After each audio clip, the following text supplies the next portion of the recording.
Hey everybody, welcome back to another episode of Elizabeth Elaborates. I'm Elizabeth, and today we are doing the September reading recap, which is awesome because this means that I've actually read more than one book. Because I don't know what happened in the summer, but I just kind of fell off the reading rails and I just did not read enough books. Or I didn't make recaps. I don't even know what happened anymore, but we're going to forget about it, pretend it never happened, and we are going to keep pushing for a book a week. And if I got to read really tiny books to do that, I will do that. But without further ado, let's start off with the smallest book I've read this month. If you have seen my recent video, I'm trying to dive into the world of classics because several reasons. One, I feel left out of the Cool Kids Club. Two, it's like a lot of information that pertains to history and people that I love and like context and other stories that I want to know. So, saw the Pearl, seemed super tiny, super chill. And was it chill? No. I wrote my Goodreads review about halfway through this and I just wrote calm because I've been amassing more Goodreads followers. I think I have like 4 followers now. But it ended up not being calm. Okay, there was some plot twists, there was some unexpected stuff, and I knew where the story was heading. I knew exactly what it was. I knew the trajectory, and there's greed, and you think this pearl is gonna bring good things and abundance and happiness into your life, and then it actually brings greed and loss and destruction. And I knew that was happening, but the specific ways that that played out in the story, I couldn't call the shots. So I really enjoyed it. I gave it 3 stars, but that's because I'm a critic and I'm a hater and I don't rate books that high usually. So that's a good book. All right, I'm going to rewind the tape a little bit. We are going to dive into the books in chronological order of which I read them this month. The first book I finished this month is The Diary of a Young Girl by Anne Frank. Wow. Wow, wow, wow. This book continually amazed me. And this book is a classic in its own right. It's something that you can discuss with pretty much anyone. I think most people have read this book, and if you haven't, I think you absolutely need to. The fact that it's written by such a young girl and she's able to articulate herself so well and so clearly in the midst of absolute chaos, in the midst of terrible mental health, in the midst of a world war, is insane. What really struck me when I was reading this book was that the whole setting of the Holocaust happening, it's just a setting. Like, you are so absorbed in the little goings on in the upper room that they're stuck in, that they're hiding in, that every time she mentioned the World War or the Holocaust or like some faraway country that was bombing them, I was like, oh my gosh, this is happening. You get so caught up in all of the details that she's describing, all of these little minute things like their schedule, who gets the desk from which hour to which hour, their conversations. Like, she just narrates the most tiny aspects of life, and I absolutely love it. I love the details like that. And it was just fascinating. And then all of a sudden she'd throw in like, oh, they put me on this like herb or medication or supplement or something because my depression is so bad and I'm terrified and like I can't, process. And it's like, oh my gosh, like she just throws in all these crazy things that's like, how could someone go through that and produce this? I wrote this in my notes for this book, but it feels like you are just on the phone with your friend. At least for me it did. Like, tell me everything. Tell me the conversations. Tell me the setup of the house and your schedules. Tell me which foods Mrs. Van D doesn't like. The way she's able to feel something and just slam it on the page so vividly, so clearly is insane at her age. It is crazy. I think she's 13. And it's just phenomenal. Like, I was blown away.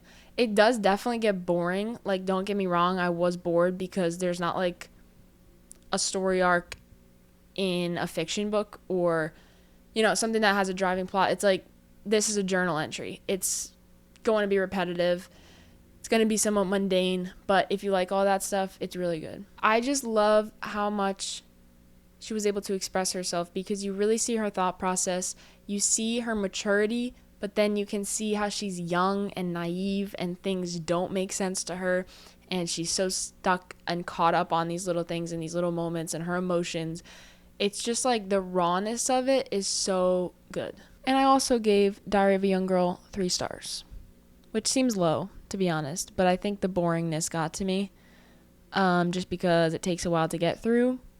But in hindsight, you kind of lose that, and it's just like, it's a good book. All right, the second book I read in September was Intermezzo by Sally Rooney. If you guys have seen my other monthly reviews, you know I'm trying to read Sally Rooney. That's one of the authors I'm trying to read every book that they've written, and enough is enough. I've tapped out, I think, from Sally Rooney, because this is the book that sent me into the spiral about needing to go read classics. This book is like, this book is just way too much. This is my Goodreads review for Intermezzo. How every character in this book manages to be the villain and the victim, I do not know. And that sums it up. Like, everyone in this book is doing something wrong. Everyone in this book is having something done wrong to them. Did I say that right? I don't know. You get what I mean. You know, like, there's no one is innocent in either way. Highly would not recommend. I would recommend Conversations with Friends. I would recommend Normal People. Don't read this one. And it's long. It's her longest one so far. So, you know, there's certain things about the author that I'm really picking up on now that I've read 3 of her books. Things I don't love. And the author is really shining through in the stories now in a new way that I don't love. But will I probably read the last book? Yes, because at this point I'm so close to reading. I think she only has like 4 or 5 books, so might as well. But jumping into it a little bit more, questionable morals, questionable characters, love, philosophy. I do love the way she writes characters, though. Like, amid my just dislike for this book based on personal preference, I still have to just like praise her character writing ability, because maybe you won't like this, but there was a character, I think they're 22 years old, and it's like, what do you do for work? And there's no straight up answer. It's just this ramble about this, that, the other thing. And I just thought she is so real for that, because that's exactly how it goes in real life. And I guess I don't really see that written in stories too much like that, where it's just exactly how that conversation would have gone in the real world.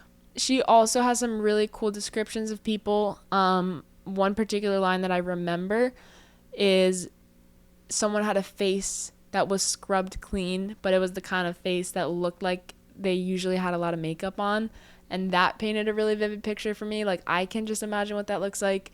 I don't know if you can, but I do love her writing. It was just way too much. It's too over the top. There's too much questionable things happening. Too many weird relationships. Once again, we have another 3-star book. Everyone on this train is a suspect. Benjamin Stevenson. Pass. Hard pass. 0 stars. -1 star. So bad. I actually DNF'd it, which I don't really do. I kind of swear off DNFing, but literally today I gave it another shot. I got a third of the way through. Now I'm probably nearing like 40% of the way through. It is so awful in every way possible. I hate the writing. I hate the narrator. I hate the storyline. I hate the characters. I hate that it's so slow and boring, because there's a time and a place for a slow book. There is a time and a place for hitting you with the plot a little bit later. But if you are nearing halfway through the book and nothing interesting has happened, what are you doing? What are you doing? You are wasting your life. And I just, even if I finished this book and everything in the beginning made sense and it was genius and suddenly I see the light, I just cannot get behind the fact that you force a reader to push through that much of your book to get there. You know what I mean? Like, I'm not going to finish it. You lost me. You don't deserve to have like a light at the end of the tunnel. Everything makes sense storyline after that. You know what I mean? I'm gone. So I gave it 1 star because Goodreads doesn't allow 0, but horrible. This is what really pissed me off about this book. I hate being written to when I read books, okay? The main character is narrating the book, and he's narrating it to you. He's like, don't you think I'm so smart for doing this? You thought I was dumb for missing this clue, but I noticed everything. And it's just like, I actually don't care about you at all. We'll just let the story go. Get out of the way. I think this is the second book in the series. I'm trying to remember what the first one was called. Everyone in my family has killed someone. That's what the first book is. And he constantly references that. And I get that if you wrote a series that you should read one then two, but it just, there's not a storyline that overlaps that much. So it's not like Harry Potter where, you need to read them in order. This is just like same author, same vibe. In the reviews on Goodreads, a lot of people say it's better than the first one, which I can't believe. So probably never going to pick up the first one, but 0 stars. Super Communicators. How to Unlock the Secret Language of Connection by Charles Duhigg. I don't know how to say his last name. I thought this was going to be like a how-to, and it's not. This is very much a story time, which in a self-help mindfulness type of productivity book genre, I want it to be a how-to. Give me a step-by-step. Throw in a few stories about how it works, but don't just like sit down and recant every story about communication that you can think of. I gave it 3 stars. I thought it was good. I learned some things. Mainly, I learned I need to be better at the things that I know I'm bad at. And I learned some definitions for things that I didn't know. How to name the occurrences in a conversation, or some of the emotions, or some of the thought process. Like, there's a little bit of sciencey stuff in there where I can say, oh, that just happened. Like, that was this situation. Do I remember those phrases off the top of my head? No. I think it is a good book. Like, I would recommend it. I just know I've found better books that suit my preference. Like, I don't love the just story time learning. That's not how I learn best. But I think for a lot of people, it would be a phenomenal read. So I would recommend it to people. I just think that for me, I know there's better out there, and I know that there's things more in how I learn that, like, those are going to be a lot more educational for me than this one was. That was all of the books that I've read completely. I have 3 that I'm partial on, which I'll introduce you to. I went on a little library trip, and it was phenomenal. So first one that I picked up, super random. It is called In the Trail of the Wind, American Indian Poems and Ritual Orations. Why would I pick this up, you say? Because I love anthropology, I love people, I love poems, and I love language. So I thought this would be really interesting. Do the poems hit in English? No. I know we are missing out a lot. And just like knowing what I know from anthropology is like, the meaning of these poems, I feel, is not being transferred into English very well because of all like the religious and spiritual emphasis they put on things. So they might mention the sun, and I might be like, oh, that's pretty. But for that culture specifically, it could mean so much more than just being the sun or whatever it may be. I kind of just made that example up. But, it's not like these are going to rhyme. It's not like it's going to be super like, oh, that was cute, that was beautiful, I relate. But I think it's really cool to read. Even if I know so much is lost in translation. So haven't read the whole thing. I'm just kind of like paging through and reading bits and pieces of it, which I think is like pretty normal for a poetry book. Some of them are super tiny. Let's read this one. A Woman's Complaint. This is an Aztec poem. What shall I do? My man compares me to a wild red flower. When I have withered in his hands, he will leave me. Okay, let's do an Eskimo poem, A Husband's Song. Dear little wife, weep not, cease longing for your home. You will be given suet to eat, delicious suet, and eyes, luscious eyes, all this you will be given, and tender, juicy shoulder pieces given you as gifts, tender, juicy shoulder meat. So, a lot of that means nothing to me, but I'm kind of like upset that I don't know what it means. So it makes me want to learn about the culture because I'm like, what is that? Why? What does the red flowers symbolize? Why is meat like super rare? Is that like a really great gift? I don't know. You get what I'm saying? Okay. The Essays of E.B. White. Who is this man? You might be asking yourself. And that is what I was asking myself in the library. And this is the author of Charlotte's Web, if he sounds familiar. This book, again, I haven't like read every single thing in here because you just like sit down and read an essay. But phenomenal. This is my favorite book that I've picked up this month. this man is amazing. I love the essay. I love the essay as a thing of itself. And he does too. And he knows it, and he is so good at it. Truly, he is a master of his craft. And I wish I've read more of the book, to be honest. I haven't read too much of it yet, just a few of them.